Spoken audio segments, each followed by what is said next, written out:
선천적인 장애를 갖고 태어나는 아기들에 대해서는 죽었다라고 하고 애를 없애버린대요. 죽인대요.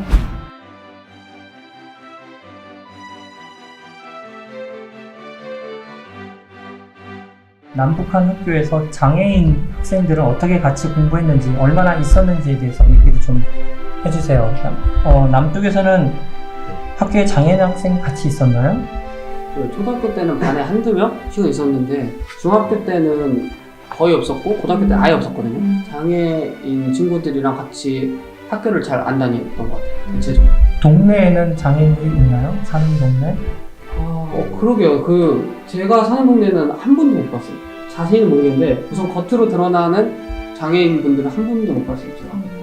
저는 북한은 그 장애 아이가 태어나는 거를 용납 안 한다고 저는 저도 들었어요. 그렇게 알고 있었어요. 그래서 실제로 저희 어머니께서 출산을 할 때 선천적인 장애가 있고 후천적인 장애가 있잖아요. 근데 후천적인 장애는 사실 그 태어났을 때 신생아를 보고 판단을 못 하잖아요. 거기서 약간 그 후천적으로 일어나는 장애에 대해서는 어쩔 수 없지만 맞아. 선천적인 장애를 갖고 태어나는 아기들에 대해서는 북한 자체에서 그 병원에서 아예 그냥 죽었다라고 하고 애를 없애버린대요. 죽인대요. 그래서 그 장애를 허용을 안 한다고. 부모님들 자체가 내 장애를 키우겠다는 의지도 없었던 것 같아요. 제가 봤을 때는 그 태어났을 때 애가 장애입니다 하면은 그냥 부모들 자체도 그냥 애가 죽겠구나 이 생각을 한다고 알고 있거든요.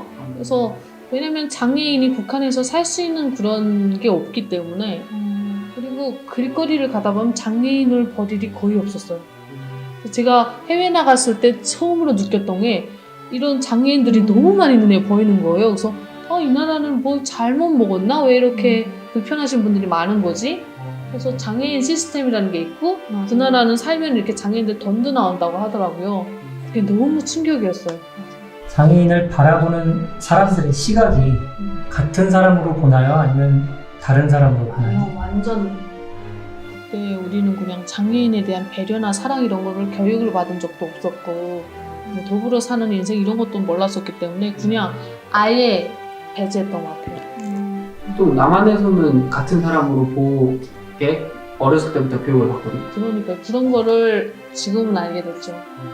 여기서는 뭐 그게 틀린 게 아니고 다른 맞아. 거다라는 맞아. 어떤 무조건. 시선으로 바라보는데 북한 같은 경우는 거의 충격적이네요. 틀린 거죠. 틀린 거. 그쵸. 약간 그래서 그 사람은 약간 장애가. 지하철 같은 거 타도 장애인 좌석 이런 게 있잖아요. 네, 그런 게 네, 네. 없거든요. 북한은 장애인이 한 명 계시면 다 막 우르르 저쪽으로 가고 막 그랬던 것 같아요. 깊이처럼 그리고 제가 알기로는 평양에는 장애인이 살 수 없다고 제가 알고 있거든요. 이게 진짜인지는 모르겠는데 왜냐면 평양시에 외국인들도 많이 오고 막 이랬을 때 장애인들이 눈에 보이면 안 된다 이런 게 있어서 보이면 보이원들이 막 쫓아보내고 막 그랬던 것 같아요. 그러면 체육대회에서 하면 가장 마지막에 하는 경기 어떤 걸 하나요? 남한 학교에서. 이어달리기. 이어달리기. 바톤 터치 해가지고 막 하는 그거랑 다음 페이지를 한번 보실까요? 이건 뭐 유치원이나 소학교에서 뭐 일상적으로 하는 거고요. 약간 단계별이 있는 것 같아요. 유치원이나 소학교에서는 저렇게 가서 막대기를 때리거나 뭐 총으로 쏴서 이게 이렇게 서 있는 게 뚝 넘어지면 다음 단계로 넘어갈 수 있게 이런 놀이고요. 이게 바로 체육대회의 한 종목이고 중학교나 고등학교 올라가면서 막 이런 장애물들이 생기면 총 메고 그 장애물들을 넘기, 뭐 수류탄 던지기 뭐 이런 걸로 발전했던 것 같아요. 모든 게임 종목에 등장하는 이 인물이죠. 근데 이거 약간 하나 빠졌어요. 새벽에 하는 거. 새벽에 만시대 동산 가서 동영상 가가지고 앞에 그 빗자루 쓸어야 되고 닦고 닦아야 되고 새벽 6시 5시 하나씩 읽으면서 설명 간단하게 하는 건 학교 가고 독보 시간이 있고 덕보 시간이 있어요. 네, 일단 독보 시간에는 그 의상화 교육을 하는데요. 한 15분 정도 김일성 회고록 같은 거를 읽는 거예요. 그리고 그 이후에 작업으로 그 교육 수업을 시작하거든요. 그런 거라고 보시면 돼요. 그리고 당 정책화 교양? 여기 매 수업 전에 정치 사상 교육을 하는데 뭐 김일성과 김정일은 어떤 일을 했는지 맞아요. 현재고 업적들. 현지지도 상황. 그런 것들을 교양을 받는 시간이 있고 뭐 모든 과목의 교과서는 뭐 김일성 혹은 김정일의 교시로 시작을 된다 하면서 그 명언을 아까 전에 얘기했던 것처럼 서두에 깔고 정치사상, 혁명사상 교과 혁명 역사. 혁명 역사에 대한 것 같아요. 3대 장군 혁명 역사.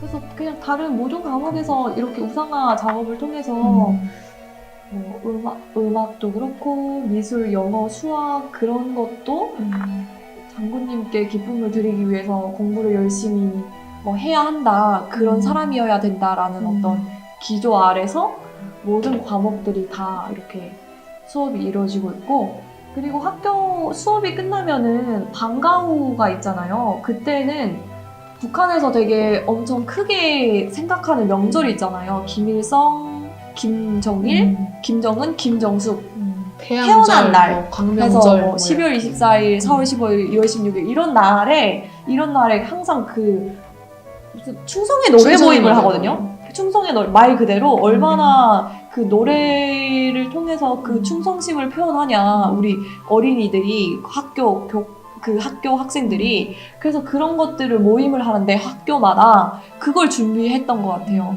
장군님 노래하고 어떤 친구들은 시도 읽고 제가 봤을 때는 그 학교마다 음악 서적하고 있는데요.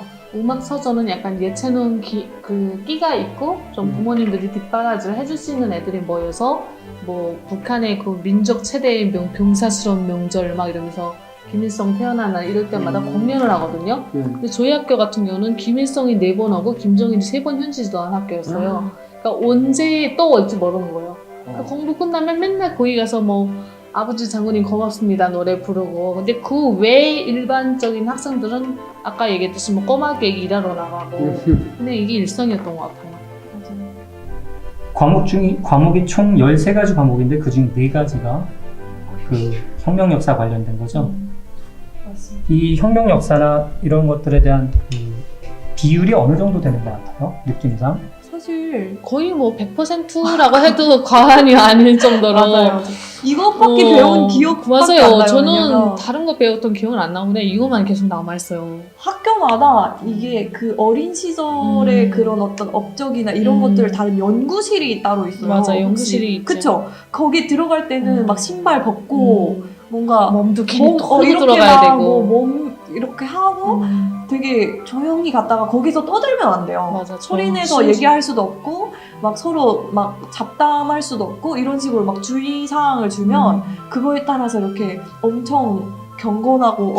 엄숙하게 절면 큰일 한 번 나지. 돌면서 아 장군님이 이런 어린 시절을 보냈구나 막 이러면서 봤던 사진 떠보고 떠보고 그런 학교에서 그렇게 하는 거예요. 24시간 이거만 배운 것 같지? 그쵸? 저도 약간 그것밖에 네, 기억이 맞아요, 잘 안 맞아요. 나요. 네. 뭔가 애들이 그게 세뇌가 돼가지고 이 수업할 때는 절면 안 된다 이런 게 있는데 다른 국어나 수학 이런 거는 좀 덜 잘해도 된다 이런 인식이 있었던 것 같아요. 하기는 다 했어요 분명히. 근데 뭐 솔직히 사회주의 저덕 교양 수업하지만 그것도 또 이 혁명 역사나 별과 차이가 없는 세뇌 그래서 교양이고 그랬네. 뭐 수학에서도 미국 놈 등장하고 뭐 국어에서도 맞네요. 그렇고 어떻게 보면 한 나라이기도 하고 어떻게 보면 한 핏줄이기도 하고 그런 사람들이 지금 다른 교육을 받고 있는데 남한 사람들이 북한 사람 혹은 탈북자를 만났을 때 좀 안 좋게 대하는 경우도 있단 말이죠. 제가 분명히 그 초등학교, 중학교, 고등학교 교육 과정에서 북한 사람이 나라가 다른 게 아니라 같은 핏줄이고 한 민족이니까 차별하면 안 된다 하고 탈북인들에 대한 인식을 좋게 교육하는 걸로 저는 배워왔거든요. 일단 제 주변에는 그런 거에 대해서 전혀 약간 이상함을 느끼지 않고 좀 신기해는 하겠죠. 북한에서는 어떤 일이 있었어? 이렇게 궁금증은 있겠지만 차별한다고는 잘 생각을 안 하고 있어요. 여기서 사는 사람들은 그렇게 생각을 하고 대화를 하는데 막상 여기에 온 탈북민들이 느끼는 건 또 좀 다르단 말이죠. 그 어떤 사람들이 다 이 친구처럼 그런 건 아닌 것 같아요. 딱 만났을 때 북한 사람은 이렇다더라라는 어떤 자기 편견들이 있잖아요. 근데 그 편견들이 아니네? 아닐 수도 있네? 라고 이렇게 깨지지 않는 한은 그 고정관념을 갖고 있다고 생각하거든요. 근데 저는 또 오해였던 게 이게 탈북민이잖아요. 근데 저도 뭐 오자마자 막 이렇게 마인드가 확 갑자기 바뀐 건 아니고요. 왔을 때는 되게 닫혀 있었어요. 그냥 누가 나를 차별해서가 아니고 내 스스로가 아, 나 북한에서 왔다고 이 사람들이 나를 이상하게 보겠지? 이런 나만의 편견 속에 제가 갇혀 살았던 것 같아요. 탈북민들이 마인드를 바뀌어야 된다는 것도 저는 되게 중요하다고 생각하는 사람이거든요. 저도 그렇게 살아온 한 사람으로서. 근데 어느 순간부터 제가 방송도 하고 막 탈북민들에 대한 걸 밝히고 다니기 시작했어요. 근데 오히려 그렇게 말했을 때 더 따뜻한 시선도 많이 느껴졌고, 근데 저는 감사했던 게 제가 지금 코치로 일을 하고 있잖아요. 애들도 가르치고 학부모님들을 봤을 때 그분들이 오히려 선생님은 대한민국 국민이잖아요. 탈북민이긴 하지만 북한에서 왔지만 우리랑 똑같은 대한민국 국민이기 때문에 다른 거 없잖아요. 이렇게 얘기해 줄 때가 다른 그 어떤 말보다 더 감사하지 않았나 싶어요. 근데 오히려 북한에 대해서 안 좋게 질문하는 분들이 분명히 있어요. 실제로 만나보진 못했는데 SNS나 이런 데로 이상한 질문을 하시는 분들이 분명히 있었는데 그냥 궁금하거나 좋은 의미에서 질문을 해주는 사람들이 더 많았다는 게 더 긍정적이지 않았나 싶어요. 전해드린 것도 되게 많거든요. 북한 사람이라고 밝혔을 때 어떤 자기가 겪었던 뭔가 편견이거나 아니면 뭐 예를 들면 뭐 남자친구를 만났는데 나 북한에서 왔어 라고 했는데 그치.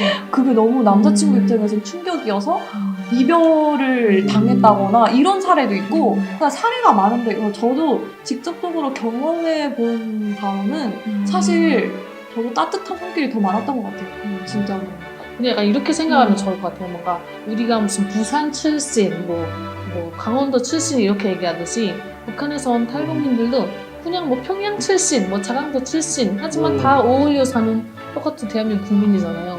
이 사람을 굳이 북한 사람이라고 배제하는 사람은 저는 그렇게 보는 분이 오히려 너무 이렇게 좀 시대에 뒤떨어져 있지 않나 하고 저는 생각을 해요. 근데 이게 어떤 대한민국 국민들의 잘못이라고도 생각을 안 하고 탈북민들한테는 문제가 많아요. 어떤 분들 보면 저는 좀 안타까운 게 우리가 한국에 와서 이렇게 살고 있는데도 불편하고 계속 그 과거에 머물러 계시고 막 그 안 좋다는 생각만 계속 많이 하시고 이런 분들도 가끔 있어요. 그래서 막 북한으로 돌아가시는 분들도 가끔 있잖아요. 그럼 서로가 이렇게 맞춰가야 되는 노력이 필요하다고 생각해요. 저도 그렇고. 막 실제로 군대에서도 이제 약간 바뀌어가지고 계속 강조하는 게 그거예요. 간단하게 막 주민들은 잘못 없고 그 김씨 일가만 잘못이다. 그쵸. 북한 저도 군인과. 그렇게 생각을 해요. 저도 음. 그렇게. 그 사람들은 세뇌받은 죄밖에 없고 북한에서 태어났다는 이유밖에 없잖아요. 네, 맞아요. 좀 마음이 아팠던 게 물론 이것도 일반화시키면 안 돼. 진짜 그 일부 사람들이 북한 사람들은 이런 거예요. 인간관계 있을 때 나라를 등지고 왔지 않냐. 그건 그러니까 진짜. 반역자지 않아. 그건 진짜 아닌 것 반역자니까 같아요. 어차피 배신을 한 번 때렸으니까 배신은 한 번 때리면 두 번이 어려운 게 아니다. 그래서 인간관계에서도 야 나라를 버리고 온 사람이 너를 배신 안 때리겠어? 맞아, 맞아. 이런 식으로 그런 생각을 거, 하면서 그런 얘기를 말. 하더라고요. 근데 그거는 사고도. 너무 진짜 북한 사람들에게 너무 상처를 주는 말이라고 근데 저는 생각하거든요. 그런 얘기를 하는 분한테 과거에는 상처 엄청 받았는데 지금은 제가 그런 분한테 반박하고 싶은 게 대한민국 사람이 미국에 이민을 갈 수 있고 캐나다 교포로 갈 수도 있는데 그럼 그런 사람들 보고도 배반자라고 욕을 하세요? 이렇게 말을 하고 싶어요. 오늘 이야기를 해보면서 느낀 점들이 어떤 것들이었나요? 저는 그 알면 더 알수록 뭔가를 이해할 수 있는 범위가 넓어지는 것 같아요. 뭐 이렇게 교육과정에서도 이런 식으로 세뇌를 당하고 그렇게 자라온 사람들을 이해를 하고 싶으면 이렇게 역사나 그 북한에 대해서 알려고 하는 그 의지가 필요하다고 생각이 되는 자리였습니다. 아직도 지금 이 시간에도 이 순간에도 북한은 세뇌되고 있다는 게 좀 가슴이 아팠던 게 나의 어린 시절이 그냥 이렇게 한국의 다른 사람들처럼 평범한 학생들처럼 부모님에 대한 사랑, 친구들에 대한 사랑에 대한 그런 아름다운 공부가 아니고 그냥 빈부자를 찬양하는 게 전부였다는 게 가슴 아픈 사실이었던 것 같아요. 그래서 지금은 뭐 이렇게 평화롭게 자유롭게 살고 있어서 그 사실을 잊고 살았었는데요. 오늘 주제를 얘기하면서 언젠가는 북한도 이렇게 한국처럼 너무 자유롭게 어린애들이 자기들이 배우고 싶은 거 마음껏 배우고 누군가를 사랑하고 아름답게 바라봐 줄 수 있는 시선을 키울 수 있는 그런 날이 왔으면 좋겠다는 바람이 더 간절해지지 않았나 싶습니다. 북한은 역사를 왜곡한다라는 얘기를 듣기도 했고 뭐 체감하는 부분도 없지 않아 있었지만 되게 이렇게 정리해서 한 번에 이렇게 보니까 되게 놀라웠어요. 저도 스스로가 되게 놀랐고 그러면서 또 동시에 드는 생각이 되게 그거 있잖아요. 집을 지을 때 그 어떤 반석 위에 지은 집이랑 모래 위에 지은 집이 엄연하게 다르잖아요. 그 기초가 진짜 어떤 거에 따라서 그 집이 견고해질 수도 있고 되게 하루아침에 무너질 수도 있는데 저는 북한이 되게 모래 위에 지은 집 같다는 느낌이 들었어요. 진실된 정보가 들어가는 날에 정말 그 국민들이 의식이 깨어나고 정말 자기가 지금까지 어떤 속아왔다라는 그 거짓을 알게 될 때 정말 어떤 결과를 낳을까라는 그런 생각을 하게 됐던 것 같아요. 저는 약간 어태자면 진짜 그 얘기처럼 한국의 교과서랑 북한의 교과서를 넣고 북한 사람들이 비교를 어른처럼 우리같이 시켰을 때 그 사람들이 의식이 과연 그대로 남아있을까 하는 생각을 했던 것 같아요. 약간 처음에는 자기들이 오히려 역으로 속고 있다고 느낄 것 같아요. 왜냐면 그게 사실이라고 알고 있다가 어떤 다른 정보가 들어오면 저게 거짓이야 라고 생각을 하다가 진짜 이게 점점 사실이 이거였구나를 깨달으면 정말 충격과 혼란과 근데 뭔가 아까 말씀하셨다시피 서로 우리가 어떻게 되면 잘 어울리고 이런 얘기를 하셨잖아요. 근데 약간 어느 한쪽에서만 노력하는 게 아니라 서로 융합해서 살려면 상대방을 아는 게 중요하다고 저는 생각을 해요. 그래서 이렇게 북한에 대한 교육이 어떤 건지 보여준 것도 너무 큰 도움이 되신 것 같고 저도 모르고 한국 사람들이 어떤 교육을 받으면서 자랐구나 하는 걸 보면서 많이 배웠어요. 그래서 저 같은 북한 사람들이 많이 생기면서 더 마음을 많이 오픈하게 되고 닫혀져 있던 문을 열면서 서로가 더 어울릴 수 있는 기회가 되지 않을까 싶어요. 이런 자리가 많아졌으면 네. 맞습니다. 주최하신 주최 측에 저는 감사드린다는 말씀 전하고 싶습니다. 많은 걸 배워가네. 네. 근데 이런 정보를 북한에다 어떻게 하면 두려워해서 그 사람들 그러네. 깨어날 수 있을까 하는 것도 하나의 한류 드라마 내용 그런 거는 재밌는 소재가 많을 것 같아요. 네, 오. 엄청 많죠. 오늘 정말 열심히 참여해 주셔서 감사드리고요. 서로에 대해서 알아가는 시간이 앞으로의 미래를 열어가는 시간이 또 되어 가기를 기대해 봅니다. 여러분들 만나서 고마웠고 반가웠고 그리고 앞으로도 이런 자리가 더 많이 있었으면 좋겠습니다. 감사합니다. 감사합니다.